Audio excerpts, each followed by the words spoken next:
Bom, pessoal, vamos começar aqui então. Seja bem-vindo novamente à nossa segunda parte da aula de Introdução à Psicologia. Nós estávamos comentando alguns aspectos da psicologia e mostramos também que é uma introdução, né? Então tem muitos slides que só vai aparecer o nome, não vai aparecer definição, caso de ser apenas uma introdução. Então vamos ver os processos básicos do comportamento, sensação e percepção. A Gestalt vai trabalhar muito com a percepção.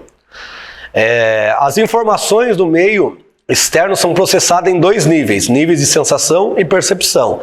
A sensação é entendida como uma simples consciência dos componentes sensoriais e das dimensões da realidade, mecanismo de recepção das informações, né? Aquilo que sente, sensorial, né? Sensação. A percepção supõe as sensações acompanhadas dos significados que lhe atribuímos, como resultado da nossa experiência anterior. Na percepção, nós relacionamos os dados sensoriais com as nossas experiências anteriores, o que lhe confere significado, que já é um mecanismo de interpretação das informações. Enquanto a sensação é um mecanismo de recepção, receber as informações, a percepção vai também dar um significado. Pelas pesquisas que eu fiz, sensação é sabor, odor, tato, que as informações que a gente recebe através de sensação mesmo. Sentir, né? Sensorial, né? A percepção pega aquelas sensações prévias e dá o significado. É aquele exemplo que eu falei, devia ter colocado no slide, eu acabei não colocando, mas, por exemplo, você vê uma imagem lá, né? Tem a imagem, daí, então você viu, pela parte sensorial da visão, você viu a imagem, está lá duas formas, você sabe quais formas são, então você já recebeu a informação e quando você faz a análise, a tua percepção vai dar significado, e você consegue ver. São duas taças, mas ao mesmo tempo no meio tem o rosto, né, de uma pessoa. Não sei se vocês já viram aquelas imagens que são dessa forma. Quando você... Tem uma até que é, de um lado ela é uma princesa, virando ela uma bruxa. Exatamente, né? Então tem essa... que a Gestalt vai trabalhar com essa parte da percepção, né? Das formas, né? Perceber as formas.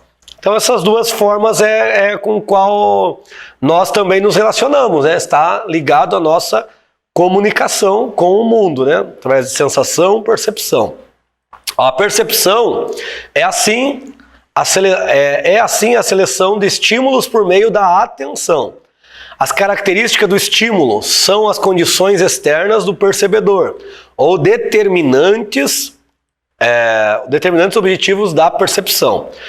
Podemos citar algumas características do estímulo. Intensidade. Tendemos a selecionar os estímulos de maior intensidade, como um clarão forte, um cheiro penetrante, um som agudo. Isso, dependendo da intensidade, você consegue perceber melhor, né? Tamanho. Atentamos preferencialmente para os anúncios maiores, né? Aí isso você observa que quando vão os publicitários, eles têm que analisar um pouco a psicologia para poder saber o que dá certo para chamar a atenção do público, né? Então por isso que os anúncios maiores, mais intensos, mais chamativos é o que faz vender, né? Temos também a forma, né? Os estímulos coloridos atraem mais atenção. Foi feito até uns estudos, né, que amarelo, vermelho, né, são cores que geralmente estimulam a fome. Por isso que você vai ver a maioria das propagandas de produtos alimentícios amarelo, vermelho. Pega lá McDonald's, Coca-Cola. Então, por causa desses estudos da psicologia, né? Tentaram que essas cores atraem atenção para determinado tipo de emoções, né? Mobilidade. Anúncios móveis são mais percebidos que os estacionários. Hoje até eu vi umas propagandas, justamente isso, né? A pessoa mostrando, né? O designer mostrando o folder, né? Um folder estático, outro em movimento, né? E o movimento chama mais atenção, né? A imagem chegando, colocando. Então, realmente.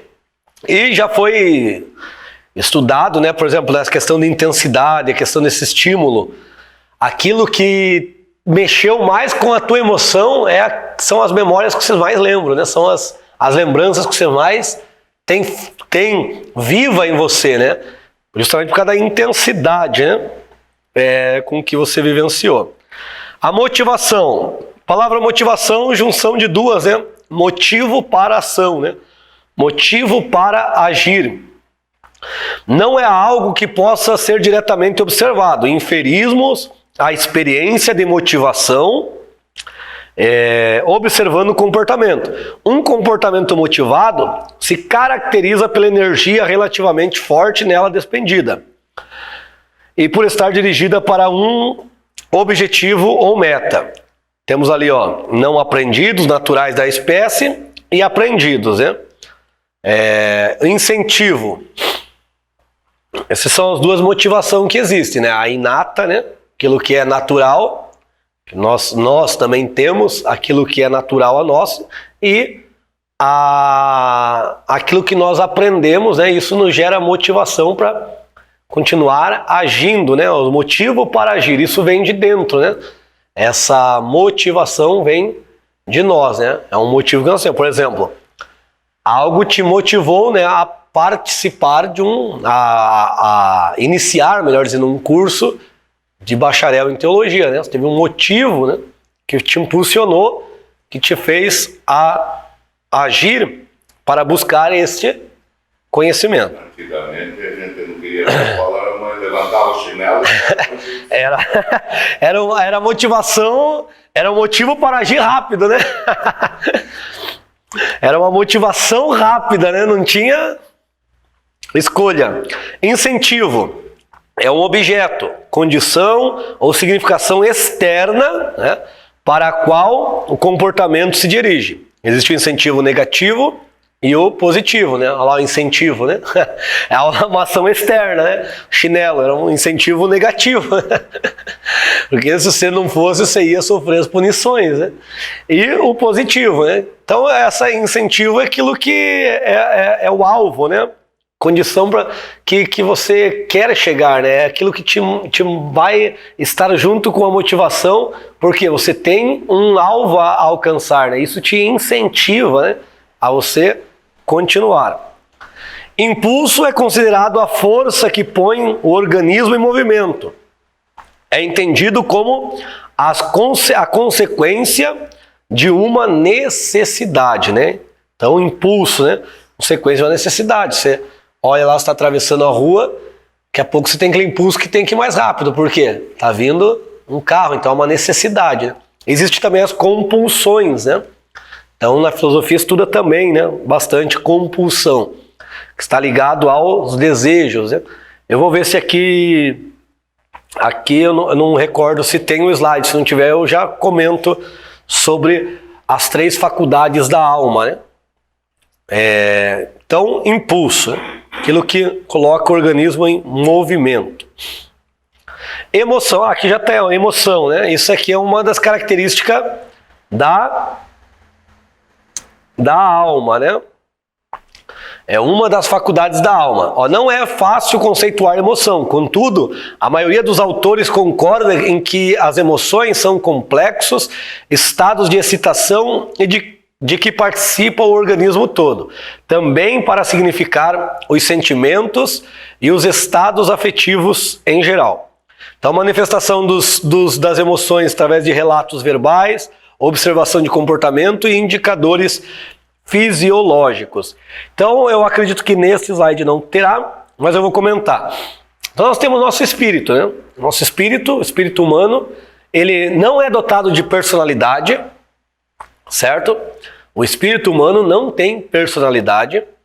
O espírito humano, a característica dele é consciência e fé. Essas são as duas bases. Né? Alguns colocam como também o amor e a esperança seja uma constituição do espírito. E aí tem aquele texto que fala, né? Agora só restam 3, né? A fé, a esperança e o amor. E a maior delas é o amor. Então, fé, amor e esperança, alguns colocam como sendo constituição do espírito também. Tá? Mas na maioria dos relatos é consciência e fé. Isso dentro de estudos antropológicos, tá? Não é dentro de teologia apenas. Então, o ser humano tem consciência, consciência de si, consciência do outro. Isso é uma característica do espírito. Ele tem fé. Isso já foi definido muito veemente na parte da antropologia. O ser humano, ele é um ser religioso, certo? A religiosidade está intrínseca no ser humano. Por isso que a fé, né? A fé natural, né? Aquela passagem que diz orar em espírito, é verdade, eu entendo assim, para mim orar em espírito, eu tenho que saber o que é que eu estou falando, né? Ou quando estão orando, lá eu tenho que entender o que é que está sendo dito para mim depois concordar. Porque muitas pessoas estão ouvindo uma oração e concordam, mas simplesmente por ouvir. Eu entendo assim, que você tem que estar realmente consciente, porque o nosso espírito é a nossa consciência. Você tem que estar consciente entendendo o que está sendo dito naquela oração, para você concordar. Isso, consciência, isso gera também, dá para gerar interpretação de profundidade, né? Espírito está ligado à profundidade também, né? Então não pode ser algo superficial. O amor não seria da alma, que é sentimentos não são da alma? Não, o amor daí é o ágape, né? Daí tem as outras dimensões do amor, né? Então seria esse amor ágape, né? Aquele amor lá que está escrito no capítulo 13 de Coríntios, né? Aí por isso que numa parte da constituição do espírito está o coração do homem também, né? Então o amor seria isso, tá? Aí já entra em sentimentos e emoções, né? Daí é a alma, Aí a alma seria o quê? A alma seria intelecto ou razão, vamos usar essas duas palavras, sentimentos ou emoções, tá? São as mesmas, são correlatas, ou vontade e volição, que é palavras correlatas também. Então, razão, intelecto está ligado a racionalidade, a algo analisado, pensado. Então, a inteligência. Emoções já está ligado a compulsões, né? Desejos. Né? Vontade é uma parte racional na alma também, né? Que a vontade ela é deliberativa. Volição, ação, né? Vontade e volição, são a mesma palavra, são a ação, né? Que me motiva a agir. Ela é deliberativa. E nós usamos essas palavras no senso comum, né? Como nós comentamos. Nós usamos essas palavras como vontade e desejos como sendo sinônimas, né? Tô com uma vontade de comer um sorvete, né? Tô com um desejo de comer um sorvete. Para nós, no senso comum, são palavras similares. Porém, quando você estuda, você observa que não funciona dessa forma. A vontade ela é analítica, ela é deliberativa, ela racionaliza também. Por exemplo, estou com uma vontade de... estou com um desejo, compulsão. Estou com um desejo de pular essa janela aqui para baixo. Mas a minha vontade vai dizer, é melhor não. Então aquele melhor não, né? É a vontade, né? Melhor não, você vai se esborrachar lá embaixo, né? Você vai se quebrar todo. Então a vontade ela é deliberativa, né? Ela analisa antes de deliberar, né? Ela pensa. Nós temos dois lados, duas partes no nosso ser, na nossa alma que são racionais e uma que é compulsiva. Vai pelos impulsos, né? Pelos desejos, pelas paixões. Então isso que é a carne na Bíblia, né? A carne o que é? Casamento da alma com o corpo. Aí o corpo também tem uns aspectos. Quais são os aspectos do corpo? Os 5 sentidos, né? Os 5 sentidos está ligado ao corpo, sensorial, né? Agora os instintos já é uma junção ali, né? De alma e corpo também, né? Porque os instintos vai atingir as duas partes, né? Terá prazeres para as duas partes.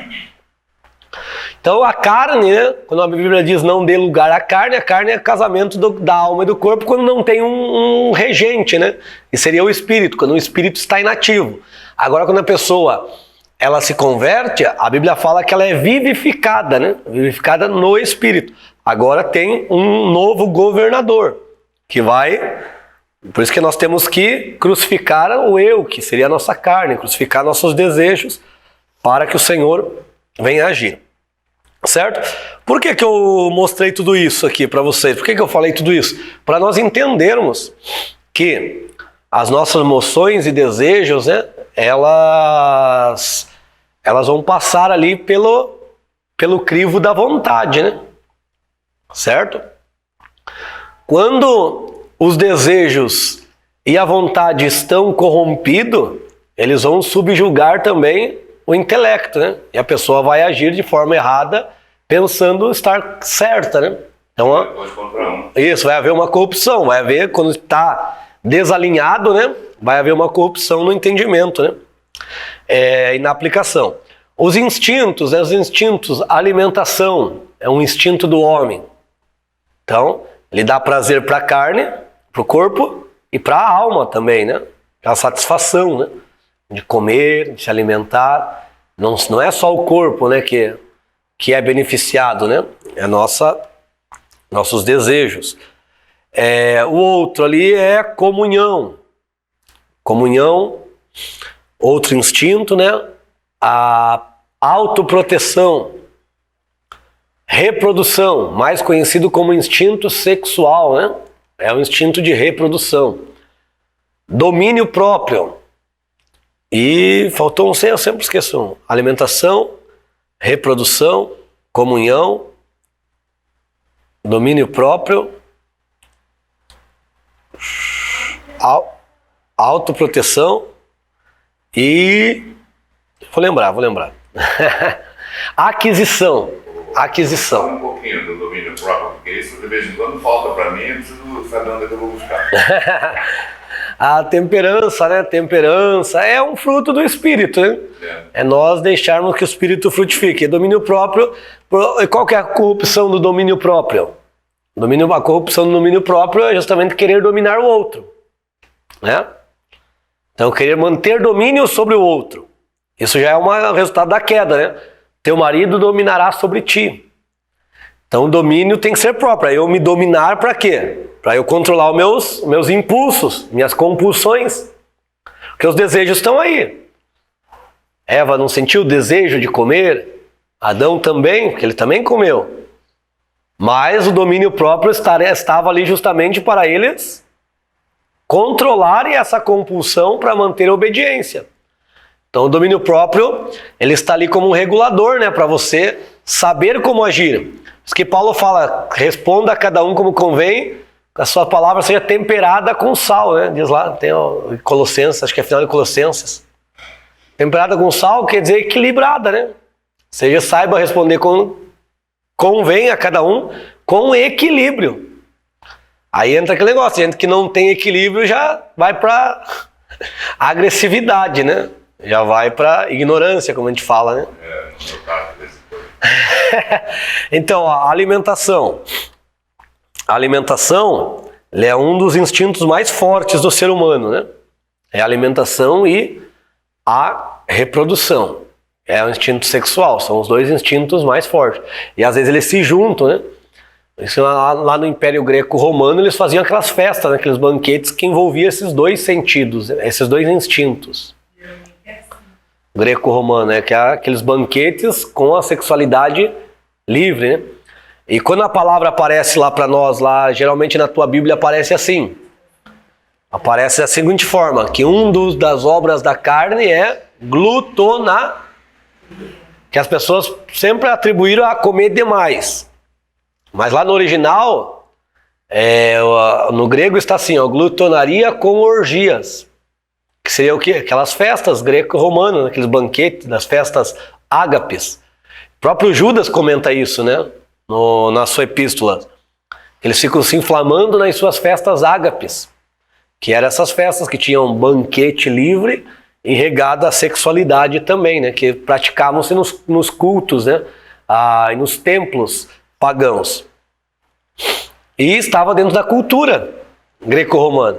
Então o Evangelho veio para mudar isso, né? Para tirar, para mostrar que isso é uma obra da carne e que o Espírito tem frutos maravilhosos para produzir. Certo? Então os dois instintos mais fortes sendo saciados, né? Aí nós temos comunhão, que ela é vertical, né, com Deus, e horizontal, a ceia nos lembra disso, né? Que nós devemos ter comunhão com o cabeça, que é Cristo, mas também esperai uns pelos. A autoproteção é nós cuidarmos, né? Temos que cuidar do que é nosso, aquilo que Deus nos deu. Deus colocou o homem para guardar o jardim, né? Então, para proteger. Então, nós temos que cuidar, né? Daquilo que é nosso, né? A aquisição é o desequilíbrio, geralmente aquela pessoa que compra, não consegue pagar, e deve para um, deve para outro. Um instinto corrompido vai gerar problema no outro, né? Por exemplo, o instinto de alimentação corrompido vai gerar um problema lá, às vezes, na reprodução. O instinto de aquisição vai gerar um problema na comunhão. Lá compra do irmão, lá não paga, daí a comunhão entre eles já vai ser rompida, né? Então o domínio próprio, né, vai corromper a autoproteção, porque o domínio próprio, a autoproteção é para proteger e ter domínio sobre as minhas coisas, sobre o meu eu. E aí eu vou querer dominar o outro, né? Eu não vou proteger o que é meu. Adão, ao invés de proteger a sua esposa, criticou-a, né? Ah, a mulher que tu me deste lá, Senhor. Foi ela, não protegeu. Ele deveria protegê-la, né? E interceder por ela, né? Mas ele fez o contrário. Então vai corrompendo os instintos. O que significa a corrupção dos instintos? Paulo escreve isso no capítulo 7. Algumas traduções não colocam isso, né? Mas Paulo fala em Romanos 7, né? Se eu quiser seguir a Deus com meus instintos, né? Apenas com meus instintos, com a minha carne, eu sigo a lei do pecado. Quando eu deixo os meus instintos, né? Na tradução na Almeida estará outra palavra para instinto, né? Membros, acho que é membros, né? Meus membros que coloca. Mas em outra tradução é instintos. Sigo a lei do pecado. O que é a tentação? A tentação é o inimigo procurando uma brecha em algum instinto nosso, procurando desequilíbrio. Por exemplo, o inimigo percebe que eu sou ganancioso, que eu tenho ganância. Ele vai ver que o meu instinto de aquisição está corrompido, então ele vai projetar artimanhas para que eu caia nisso daí. Então ele vai ver o instinto que você mais está desequilibrado, porque ele está ao derredor, né, procurando uma brecha. Aí os instintos que estão desequilibrados em nós, ele vai explorar, lançando ciladas, astutas, né? A Bíblia fala que ele tem astutas ciladas para que eu caia.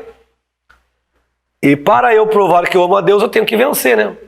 Bem-aventurado o varão que suporta pacientemente as tentações, porque depois de provado será aprovado e receberá a coroa da vida, a qual Deus tem prometido aos que o amam.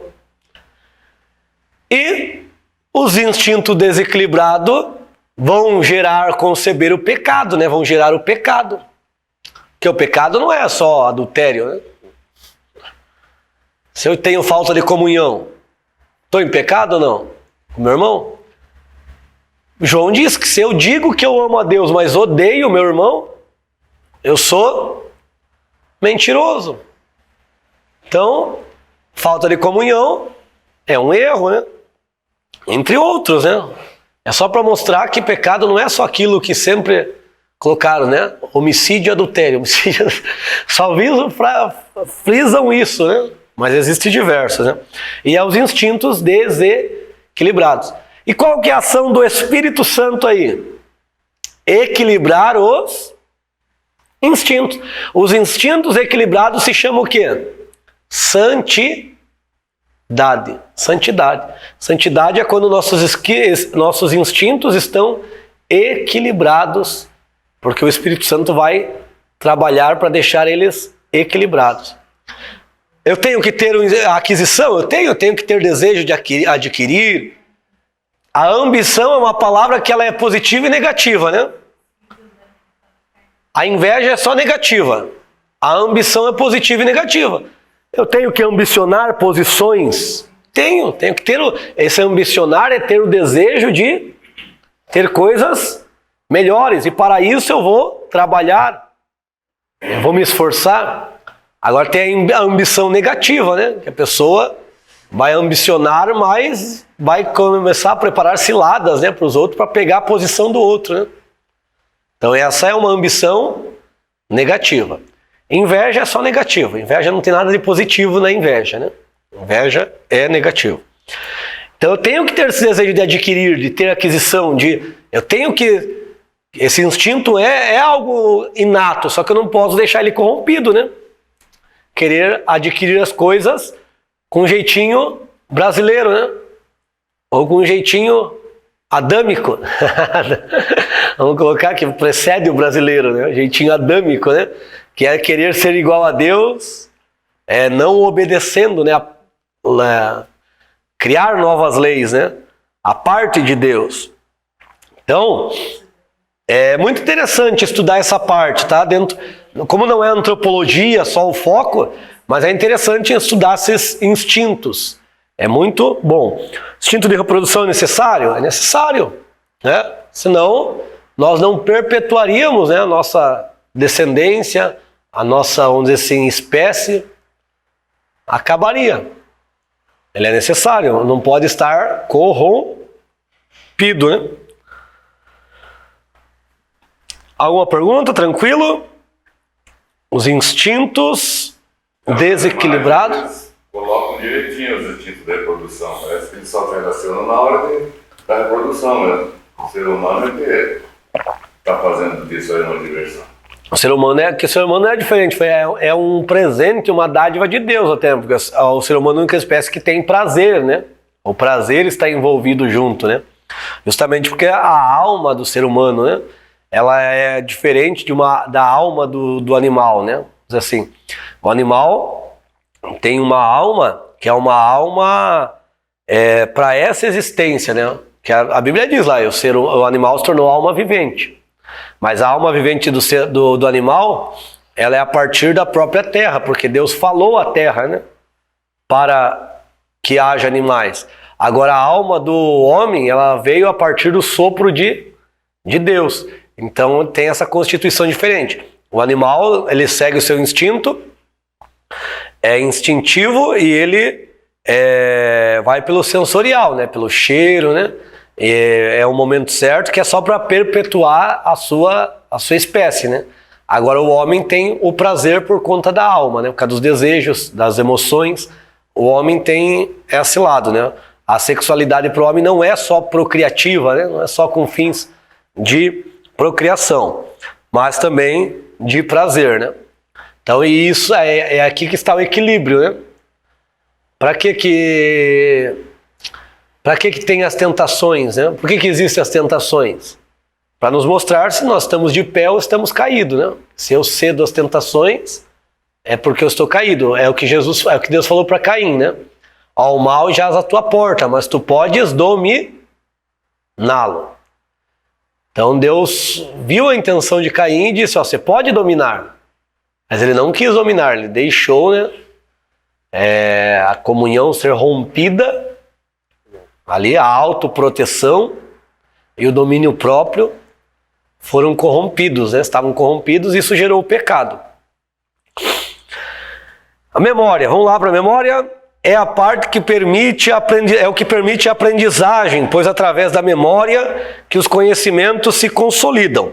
Somente o que aprendemos com a memória nos possibilita aprender coisas novas, aumentando assim o nosso conhecimento.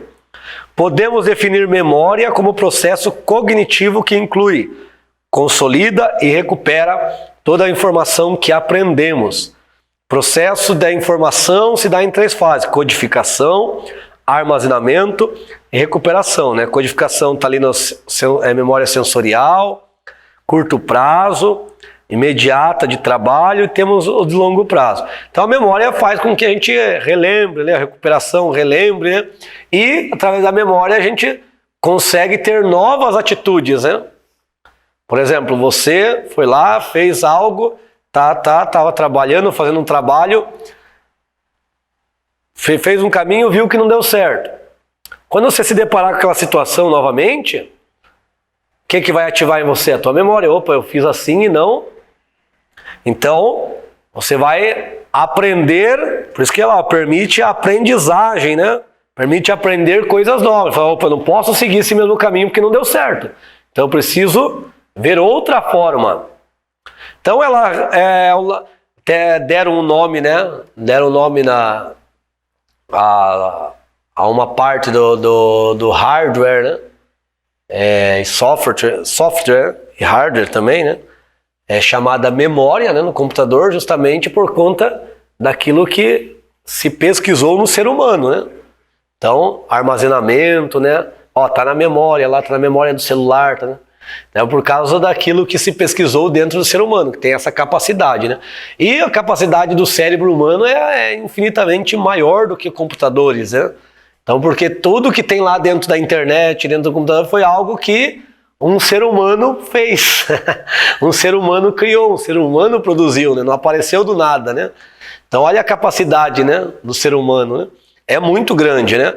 Capacidade de memória. Daí tem pessoas que sofrem de problemas, né? Ali sofre acidente, daí a memória de curto ou longo prazo é afetado. O Alzheimer, né? Temos aí que é um problema que afeta, né, essa parte do cérebro humano. Da Alice?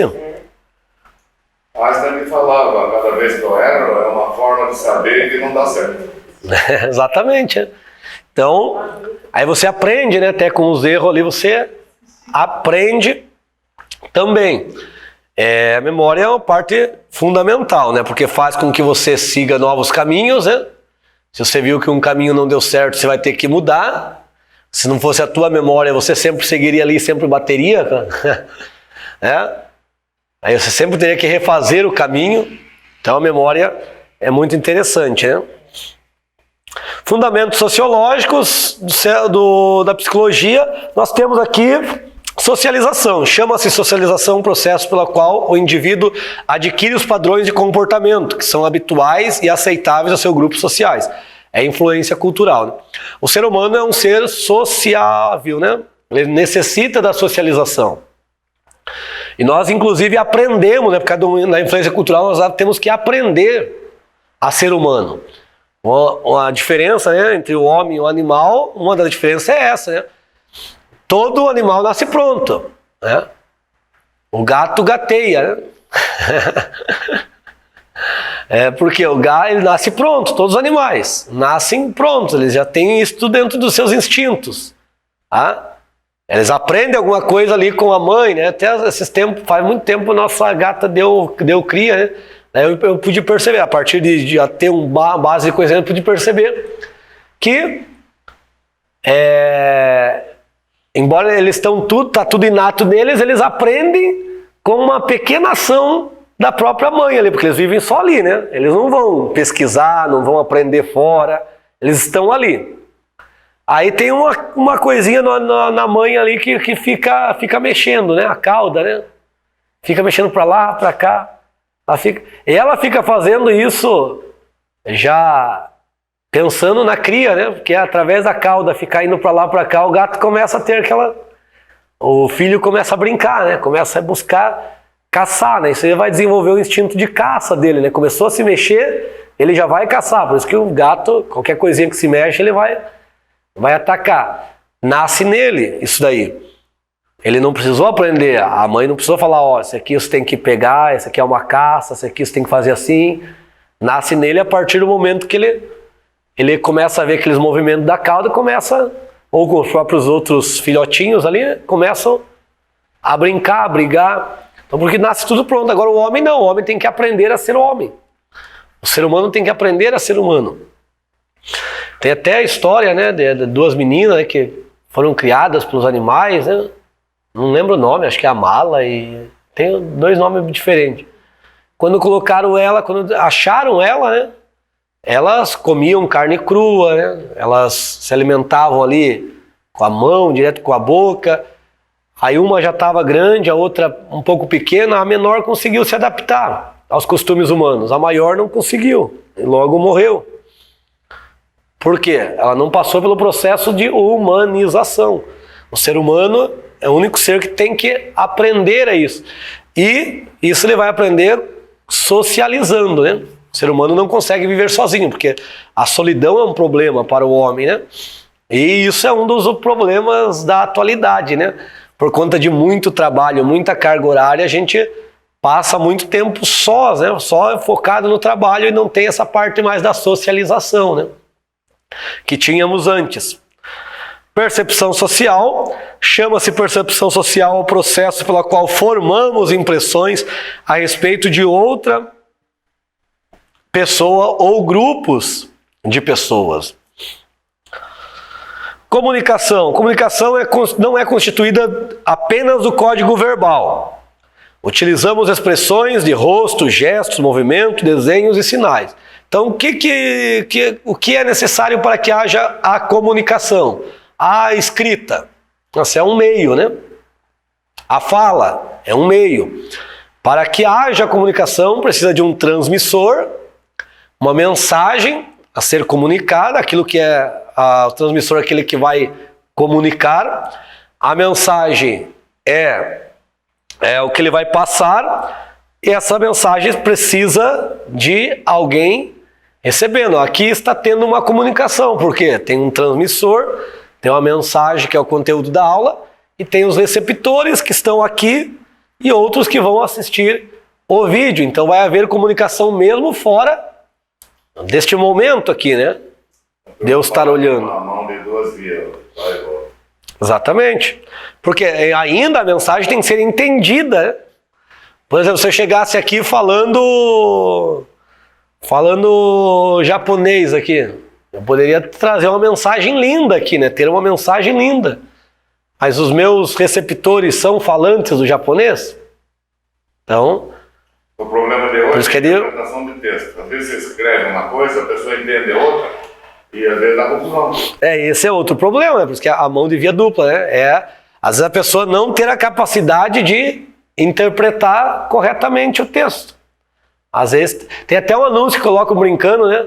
Ó, domingo, anúncio mais ou menos assim, domingo, às 9 horas, estarei vendendo fatia de bolo por R$5. Aí os comentários lá, quando que você vai vender? Que horas que você vai vender? Qual que é o valor? Tá tudo ali, o que você vai vender? Tem uma coisa no Facebook, só se você tiver a se irritar. O povo olha. Que é mais ou menos assim, né? Não sabe interpretar, então... Não, eles não veem. A pressa é ver lá, só vir lá, ver de cima casa, mas eles não veem o restante. Então isso é um problema na comunicação, uma falha na comunicação, e a falha está onde? No receptor, que não consegue. Às vezes está no transmissor. Às vezes o transmissor não transmite corretamente, daí gera pergunta. Mas hoje, muitas vezes no receptor, principalmente porque nós somos, como você falou, às vezes a gente é apressado, não lê, não analisa. E já pergunta, é mais fácil, né? Mais fácil eu perguntar ali do que... Outro dia puseram lá no grupo do condomínio, vou retirar os carros do lado esquerdo do estacionamento que dizia cortar grama. Agora, de que lado que é o lado esquerdo? Qual que é o teu lado esquerdo? Exato. Tem grama dos dois lados? Estou saindo, se eu estou entrando? Se eu estou saindo, é um lado, se eu estou entrando, é outro. Faltou a comunicação correta, né? Então isso acontece, principalmente a gente trabalha muito com questão de pregação, ensino, é importante a gente analisar essa parte. Em oratória a gente ensina essas questões aqui, né? Porque às vezes a pessoa tem uma mensagem linda, mas ele não sabe transmitir. A mensagem fica sem entendimento, né? Você observa Jesus, por que Jesus usou parábolas, né? Por que Jesus ele usa coisas do comum para transmitir a mensagem divina?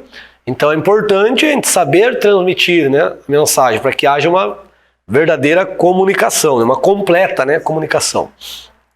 Atitudes, entende-se por atitudes a maneira em geral, organizada e coerente de pensar, sentir, agir determinado objeto que pode ser uma pessoa, um grupo de pessoas, uma questão social, um acontecimento, enfim, qualquer evento, coisa, pessoa, ideia, etc. Né? Precisa de atitudes. Né? 3 componentes, cognitivo, afetivo e comportamental, né? Que estão envolvendo as atitudes. Comportamento do grupo. Comportamento ainda aqui, né? Grupo.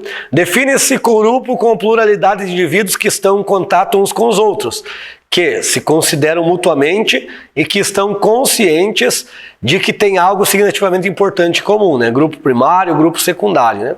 Então, nós temos um grupo hoje aqui de estudantes de bacharel em teologia, né? Então, tem algo em comum. Então, grupo é isso, né? Grupo da escola, lá do serviço, né? Tem algo em comum, igreja. Então, isso é um grupo, tem até no celular, né? Cria-se um grupo para quê? Porque são assuntos em comum, né? Necessário, que às vezes teria que falar um a um, demoraria mais, e um grupo, ele resolve esse problema, né?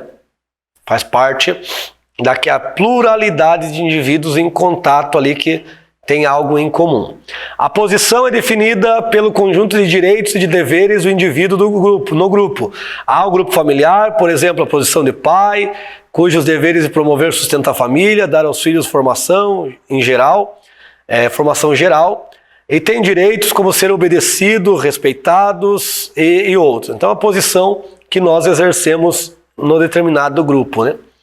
Tem o status, é um conceito bastante relacionado com a posição, tanto que alguns autores usam como sinônimos, né? Status de pai, né? Pode-se estabelecer uma diferença entre eles, dizendo que status refere mais ao valor diferencial de cada posição, dentro do grupo ou instituição. E o papel, né? Pode ser entendido como um comportamento esperado da pessoa que ocupa determinada posição, com determinado status, né?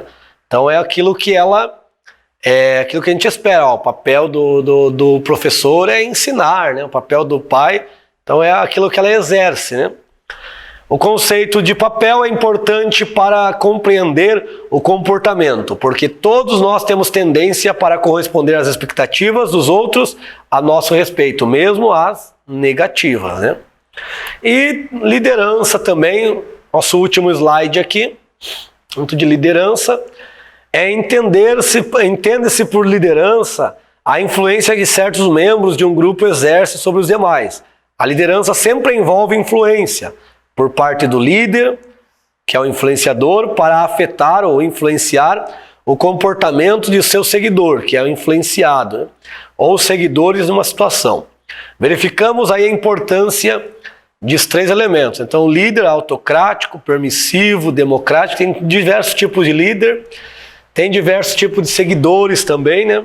E a situação que envolve o líder e o seguidor. Certo, pessoal? Então essa foi nossa aula de introdução à psicologia, tá? Entendemos alguns aspectos do comportamento, do ser, da alma, do ser humano. Eu vou passar esse slide para vocês, depois eu passo algumas imagens também para vocês entenderem tudo que envolve. Então tem muitas coisas que envolvem o ser humano. Eu passo lá para vocês, certo? Então agradecemos aí a presença de todos na aula aqui, de todos que vão assistir também esta aula.